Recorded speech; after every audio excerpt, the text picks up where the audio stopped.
Dodgers pitcher Ben Casparius is joining us today. Ben, thank you so much. About to head to Dodger Stadium, but yeah, thanks for joining us here on Dodgers Dugout Live, my man. Yeah, thanks for having me. It's good to be here.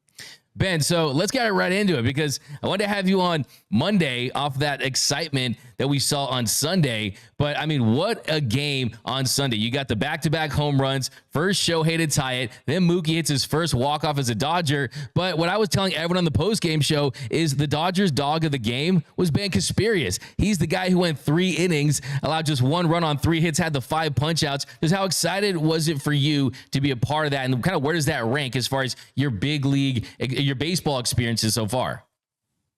Yeah, I mean, I think it's got to be up there, obviously. Yeah. One, it was good to be back at home and pitch in LA for the first time. And just on the cusp of winning the pennant and, getting ready for the playoffs. I think it was obviously a huge series to win, especially with the Padres coming to town today. So it was an unbelievable day. I thought it was fun being in the dugout too for the last couple of innings. And see Show and Mookie do their thing, and cap off a really good week. So it was pretty awesome. Yeah, and you made the most of your opportunity so far. In your debut against the Diamondbacks in late August, you went an inning. You got your first big league win. Did you do anything special? Did you keep anything from that game? The jersey, I don't know, the paper with the win on it. Did you keep anything, Ben? Because I know you got to keep something. Yeah, I have the ball from the first out recorded. The jersey they gave to me with the Topps patch. And yeah, it's a patch on, right? And the lineup card also.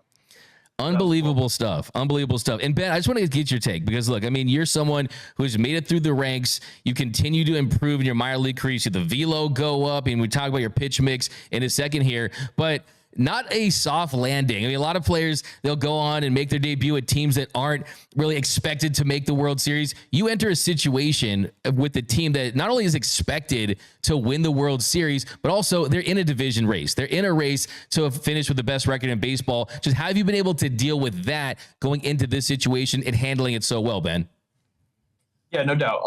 I think part of it comes from just being prepared. Like, I think the Dodgers are as good as they are just because it starts from the bottom up, honestly, with the player development, with the personnel that they keep around and kind of, are coming in and out of affiliates. I think having those relationships and, bouncing ideas off of certain people and trying to understand like the experiences they went through has been pretty cool. So I think in terms of just being ready, I feel like this is a really good opportunity, obviously for the team, but for myself just to, try and make the best case for myself to help right now, obviously, and then in the postseason if there's a chance too. Absolutely. And I always like to ask too, just kind of what were your first impressions of that Dodgers clubhouse? Because you go in there, you look around, not just all-stars, but future first ballot Hall of Famers, guys like Clayton Kershaw, Freddie, and Mookie, the list goes on. And then of course you have Shohei in the year that he's having. Just kind of what are your initial impressions of just being around those guys? Yeah, I mean, there's a lot of star power in there. But at the end of the day, like, they're all great guys. There's great chemistry on the team, the staff, everything. And I felt right at home, to be honest, in the short amount of time I've been up here. I feel like I've been taken care of, and like guys have definitely like helped me like get a feel for everything and kind of just, what they do around there. And is there a pitcher or two that kind of has taken you under their wing or given you a piece of advice that's really helped this transition to the show? Yeah, for sure. I think I've had really good conversations with Anthony Banda, Alex Vesia, Evan Phillips. I mean, to be honest with you, I think every single one of them down, especially since I've been spending most of my time down in the bullpen, like, they're all great guys. I think part of it too is they've all been in my shoes before and understand like the feeling that I'm going through and just everything being new and a little bit more intense. So I think everybody's been great. And then obviously Landon Knack, who I've played with for the better part of the last 2 seasons, and I'm close with him. So it's been a good mix of just different personalities and different routines and how everybody kind of handles their business and what works best for everyone. Yeah, and I think that has to be important, right? I mean, there's the bond within the bullpen, you guys feeding off each other, lots of elite arms that do a lot of things that really a lot of other bullpens can't really do. When you look at the high velocity, the nasty sliders, and all the different stuff, you got Brent Honeywell throwing a screwball, fearing the turtleneck up there. So just kind of how much you feed off that, and how important is it just to have the chemistry as a bullpen? Because when you're on the mound, you're out there by yourself, but you guys have this ability to pick each other up.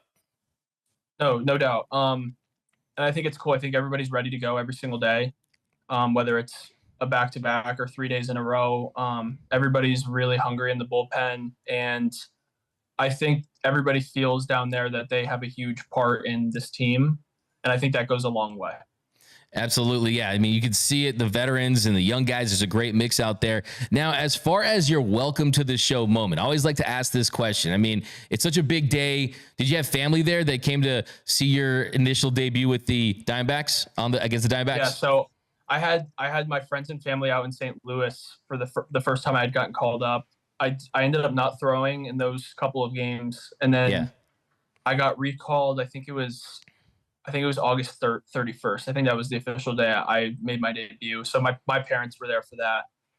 And it was special. I mean, I think it was the first time I've really come into a game that late too. So I came in the eighth inning. So I was kind of just jittery the whole day down in the bullpen. But it was really cool, and it was obviously a different experience hearing my name called through the phone rather than just knowing I'm starting that day. So it was pretty cool that it all happened at once and like that fast.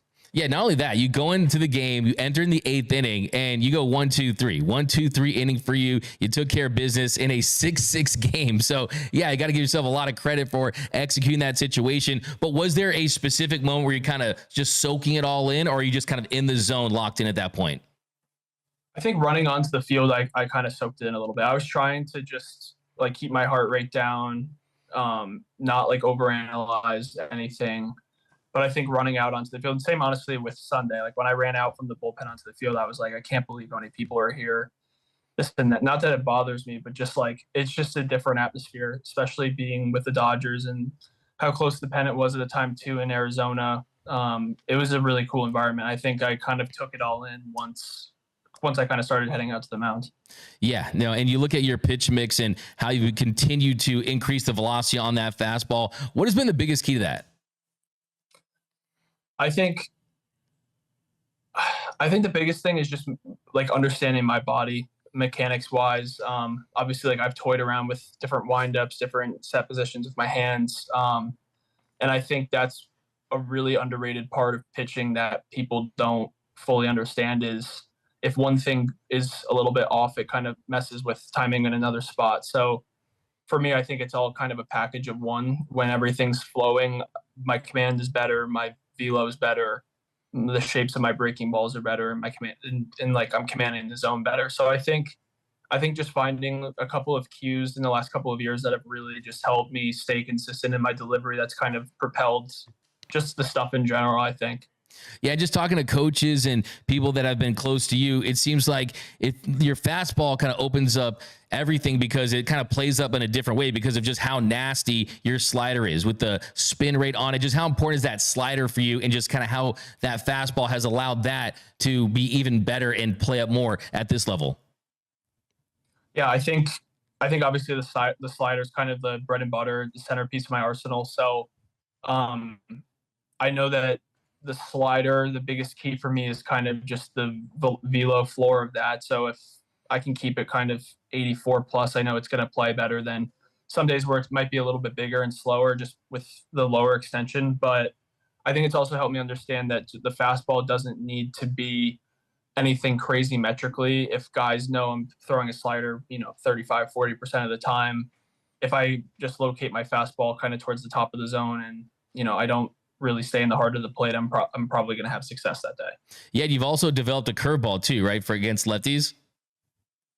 Yep. So the curveball work in progress kind of started at the back end of last year in Double-A, and then I kind of used the fall league to get a little bit more comfortable with it in like actual game settings. So that's been a huge piece for me. I think kind of earlier on in my career, like I want to say the second year of pro ball, it was kind of, I'm taking care of righties with the slider. I'm not walking as many righties, so I need to find a way to kind of limit damage against lefties.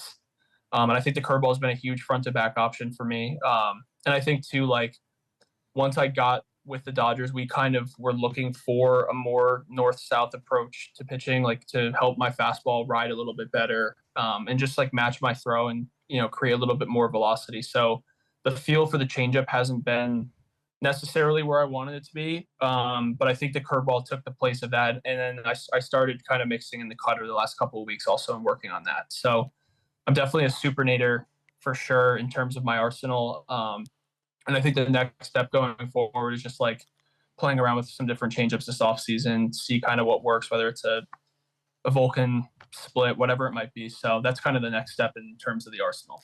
Interesting stuff. Yeah, because I've seen that slider almost get recorded as a cutter. Is that just a hard slider in that situation, or is that a cutter? I think when I'm in leverage counts, I kind of just put a little bit more adrenaline pumping. Yeah. And I think too, like in general, the harder I throw it, it's a little bit harder to throw in the strike zone. So if I'm in an 0-2 or 1-2 count, I can kind of rely on that to be out of the zone. Unbelievable stuff. Now, you talk about the development in this organization. I'm sure that you benefited heavily from it, but is there one thing specifically that you can point to as the biggest reason why you've been able to make these leaps that you've learned from this development in this organization? Yeah, I think it's more just the understanding of what I needed to do specifically to have success. Where it's if I'm trying to force swings with my slider, I'm in the strike zone. I'm getting 0-1, I'm getting ahead in the count. The fastball, obviously, for me, is going to play better up in the zone, not necessarily just for swing and miss, but just creating different paths off of my pitches, and especially with the curveball coming into play more recently in like the last year and a half or so. But I think, honestly, just having a solid game plan, kind of simplifying everything that goes along with it, not trying to do too much and just trying to flood the strike zone. That's kind of been the biggest takeaway I've had. And then obviously when pitch shapes are off or something doesn't feel right, then it's kind of like, okay, let's dive into things, but let's try to, again, like not overcomplicate things in season because things are in a good spot right now. Yeah, and it's great to have that early success that you're having. And just when you look at that, how much confidence does that give you? I think it gives me all the confidence in the world, honestly. Baseball is an interesting game. Like you've seen, Cy Young winners go and do a rehab assignment in low A and they don't pitch well. I could go to Rancho right now and, give up a 4 spot in an inning. And that's just the way it goes. And I think the game speeds up the higher levels there are, but it's still at the end of the day, like you have to execute, make good pitches, get ahead of guys. So I think just having the same mindset as if I'm pitching in AAA as pitching in the big leagues, I think is going to ultimately give or set me up to have the most success, whether I do or don't. Awesome stuff. And your teammate, Mr. Shohei Ohtani, he's not hitting this year. I mean, he's hitting, he's not pitching this year, but he, of course, the best two-way pitcher in the history of the game. You, though, Mr. Ben Casparius, you were at Staples High School, Westport, Connecticut, the Wreckers, right? A construction worker mascot. I love that mascot you guys got right there. You set the state's all-time hits record. You led them to a state title in 2017. You had some two-way action yourself. Just how did that go? Yeah, it was interesting. I honestly I thought I was a hitter. I did more hitting, obviously, up until I started pitching full time when I transferred to UConn, but it was fun. It's hard to do, especially in college. And so I can't imagine when Shohei's doing both, like how he's able to take care of himself the way he does, which is pretty remarkable, and hats off to him for being able to do it at such a high level. But it's difficult. And I think, for me at least, it took away from each side of the game a little bit. So for him to be able to, not skip a beat in the batter's box or on the mound, it's amazing. Yeah, and you talk to players and they just can't wrap their heads around what he's able to do. When he pitches at a Cy Young level, he hits at an MVP level. But for someone that's done it at a pretty high level yourself, just what is the most impressive thing about that? Yeah, I think just his consistency, like he's kind of taken this leadership role, and obviously there's Mookie, Freddie, Teoscar, everybody in the lineup is contributing. It's just amazing to see him in a year where he's coming off of surgery, just, put up a 50-50 season. I don't think it's really not fathomable. And, to see it up close in person for the last couple of days has been super special. And he's really one of a kind for sure. Hey, I'm just saying he doesn't have that opportunity to tie the game, and Mookie doesn't have an opportunity to get that walk off if it wasn't for your 3 strong innings right there. But talking about this postseason mix, I mean, you got a bullpen, lots of big time arms, lots of veterans that have a lot of experience. But as far as your mindset heading into this final week of the season, how important is it for you to just go out there, show these guys what you can do, and be ready if you're called upon in the postseason? Yeah. I think the biggest thing is just, not telling myself that anything needs to change. I think that's kind of normal for everybody. I know the atmosphere, everybody's going to be a little bit more juiced up, but for me, it's just taking care of each day, not looking, too far into the future about my next outing or if I'm going to make the playoff roster or anything kind of along those lines. But for me, it's just simplifying the game every day to day, just taking care of what I need to feel good for whatever my name's called next. I'm telling you, the stuff you got, I mean, if you're going to call someone, I mean, it's definitely going to be someone like yourself. Now, as far as kind of the end of this season too, and you look at the off season, what do you have as far as your goals heading into this off season? Things you might want to improve upon, things you want to focus on. What are you kind of looking at, kind of zeroing in the off season heading into next year? Yeah, I think we talked about it a little bit with the idea of throwing the changeup again and kind of just finding a consistent grip, going with that, not trying to, make it the nastiest pitch in the world, just something that's supplementary to the slider and curveball, and just changing eye levels to righties and kind of run something into them. But other than that, I think just fastball command in general, kind of just picking quadrants, trying to get a little bit more just detailed and oriented with where my fastball is going at certain times. And 2, I want to dive into a little bit more just like how I can utilize like throwing fastballs down in the zone a little bit too. Just where I feel like I've had a couple outings this year where guys were really keying in on the fastball up and for the first time. And I think it's interesting how in those games I could steal some strikes at the bottom of the zone, which is usually kind of a no zone go for me. So just kind of diving into that. So I think a lot of it will just be like specific reports on certain guys and, figuring out, what guys are looking for in certain counts and in certain situations. That's exciting because it has to be, I don't care what anyone says, it has to be very different heading into that offseason, knowing that you've actually had that experience in the show, that you have pitched under those bright lights. Because I'm sure you're thinking about it forever and ever. What's it going to be like? Do I belong? Well, now you do belong at this level. So that definitely is going to be big. Now, I want to talk about this series against the Padres really quick because, look, some people don't think this is a rivalry. I tell people there's juice between these two teams. The players, the current state, 2022, they beat this Dodgers team. 2020, when the Dodgers won the World Series, they beat the Padres en route to a championship. How much are you looking forward to just this, if you want to call it a rivalry, a matchup for the moment? I mean, how much are you looking forward to this matchup with the Padres, especially when you look at what's at stake? You guys win 2 games. You guys win the division. They win out. They win the division. A lot on the line. It's going to be like a postseason-like atmosphere tonight at Dodger Stadium. Yeah, no doubt. I think it's kind of similar to a couple weeks ago when we were in Arizona and they were I want to say they were 3 or 3.5 games back and they were tied with the Padres back in late August. So in terms of the atmosphere, I think it's going to be pretty much as close to a playoff atmosphere as you can get. Obviously it helps both teams being in California. We'll be at home tonight and we draw great. So, I mean, I think it's going to be everything I could probably imagine. And it's going to be a lot of fun for sure. And do players kind of talk about that stuff as far as, is this a rivalry? I mean, or is it just, hey, there's a lot at stake? And it does feel like these teams kind of bring out the best in each other sometime, but would you consider a rivalry? For sure. I mean, same division. Division rivalry, right? Yeah. Yeah, division rivalry. They're one of the bigger market teams and they have star power, across their lineup and their rotation. So I think it's probably as close to a rivalry as it gets if it's not already. So it's going to be a fun time, a good atmosphere, and I think it'll be a good test prior to obviously the postseason too. It's going to be exciting. And I also have to ask you, I'm not trying to jinx anything, Ben, but do you have goggles for a champagne celebration? Are you going to be a goggles guy? Some people say they like the feel of the sting. I mean, I don't know if the Dodgers are going to celebrate like that for division title, but hey, I mean, they got to be lying around. You got to be ready, right? Yeah, I think I'm going to, if the time comes, I'll probably play around with it a little bit, but I think towards the end of it, they probably won't be on, to be honest. Yeah, you got to celebrate. Okay, so we'll get you out of here on this one. Couple of here. One, I want to ask you, what is the best advice you've ever received about pitching? I heard this more recently, and I liked it. I think if you if you're standing on the mound and you look the hitter in the face and you feel any sort of emotion, you're already kind of in trouble.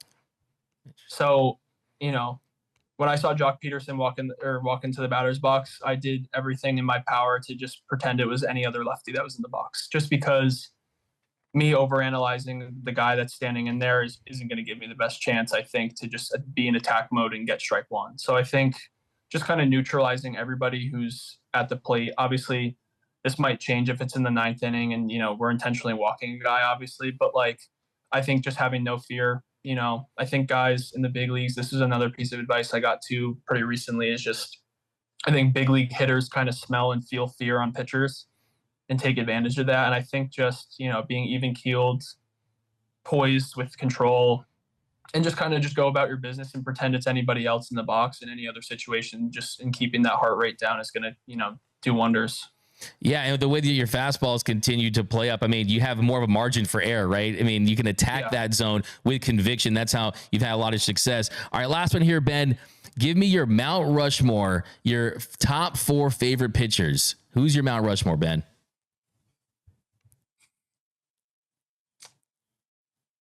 I'm going to go Kersh, DeGrom. Nice. I got to go Garrett Cole too.